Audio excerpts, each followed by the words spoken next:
అవకాశం ఇచ్చే పరిస్థితి కూడా కనిపిస్తా ఉంది. ఇన్ని జరుగుతున్నా కూడా సొంత ఖర్చుతోని ఒక పులిహార ప్యాకెట్ కూడా చేయించి వరద బాధితులకి ఇవ్వలేని జగన్మోహన్ రెడ్డి ఈరోజు ఎక్కడో బెంగళూరులో కూర్చొని లిటరల్లీ చెప్పాలంటే పులిహోర కబుర్లు మాట్లాడుతున్నాడు. సారీ, నేను ఎందుకని మాట మాట్లాడుతున్నానంటే ఇంత జరుగుతుంది, ప్రపంచం అంతా చూస్తుంది, ప్రజలందరూ బయటికి వెళ్తే ఎస్ మాకు ఇది జరిగింది, మాకు ఇది అందింది అని చెప్తున్నారు, దాతలందరూ ముందుకు వస్తున్నారు. సిగ్గుపడాలి. చిన్న పిల్లలు వాళ్ళకి కిడ్నీ బ్యాంక్స్ తీసుకొచ్చుకొని ఇది కూడా మేము ఇస్తామని చెప్పి సీఎం గారి దగ్గరకు వచ్చి వాళ్ళు ఇస్తున్నారు.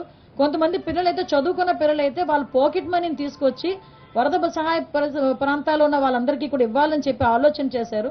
కానీ ఇవన్నీ పక్కన పెట్టేసి ఎక్కడో బెంగళూరులో కూర్చొని ఈ రోజు ప్రభుత్వం మీద బురద జల్లే పరిస్థితి ఈ రోజు కనిపిస్తా ఉంది.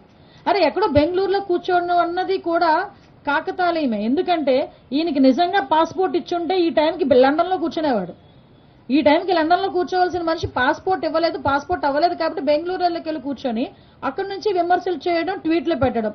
అని నువ్వు 2 రోజుల అంటే మహా అయితే ఈ 9 రోజుల వరద ఉన్న ఈ విజయవాడ సిటీలో 20 నిమిషాలు గడిపాడు జగన్మోహన్ రెడ్డి కరెక్ట్ గా చూసుకుంటే. ఒక రోజు ఒక 10 నిమిషాలు, ఇంకొక రోజు ఒక 10 నిమిషాలు. కానీ ఈ రోజు గౌరవ ముఖ్యమంత్రి చంద్రబాబు నాయుడు గారు అలా కాదే, ఉదయము సాయంత్రము కూడా వెళ్ళటమే కాదు, వాళ్ళందరూ కూడా ఎలా ఉన్నారు, ఏం చేస్తున్నారు అనేది చాలా క్లియర్ గా కనుక్కొని సాయంత్రం మళ్ళా మీ అందరికీ కూడా బ్రీఫ్ ఇచ్చి ఇక్కడ మళ్ళా అఫీషియల్స్ అందరితో పాటు మీటింగ్ ఏర్పాటు చేసుకొని వాళ్ళతో క్లారిటీగా క్లియర్ గా ఎలా జరుగుతుంది. ఏ మంత్రి అండి ఈ రోజు వరకు ఒక బ్రీచ్ ని క్లోజ్ చేయడానికి ఇన్ని రోజులు ఒక మంత్రి అక్కడ 3 రోజులు 4 రోజులు కూర్చున్న సందర్భం ఉందా? ఈ రోజు గౌరవ ముఖ్యమంత్రి గారి ఆదేశాల మేరకు నిమ్మల రామానాయుడు గారు వెళ్లి బుడమేరు ఆ బ్రీచ్ ని క్లోజ్ చేయడానికి 3 రోజులుగా నిద్రాహారాలు మాని వాన్లో తడుస్తూ అక్కడే కూర్చున్నారే. ఇవన్నీ ఎందుకు కనిపించట్లేదు ప్రతిపక్షాల వాళ్ళకి? ఇవన్నీ ఎందుకు అసలు వినిపించట్లేదు ప్రతిపక్షాల వాళ్ళకి?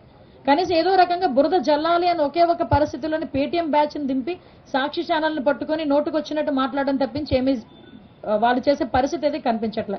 ఒకటైతే క్లియర్ గా ఉన్నాను, ప్రజలందరూ కూడా ఇప్పుడు ఎన్డీఏ పక్షాన ఉన్నారు. ఎన్డీఏ నాయకులందరూ కూడా ఈ రోజు ముందుకు వచ్చి సేవా కార్యక్రమాల్లో పాల్పంచుకుంటున్నారు. రేపటి నుంచి కూడా ఎన్యూమరేషన్ కూడా స్టార్ట్ అవుతుంది. ఎన్యూమరేషన్ లో కూడా ప్రజలందరూ కూడా సహకరించాల్సిందిగా ప్రజలందరికీ కూడా నేను కోరుకుంటున్నా. ఎన్యూమరేషన్ స్టార్ట్ అయిన తర్వాత వాళ్ళకి ఎలాగ రిలీఫ్ ఇవ్వాలనేది కూడా ఆలోచన చేసుకుని రిలీఫ్ కూడా ఇస్తాం.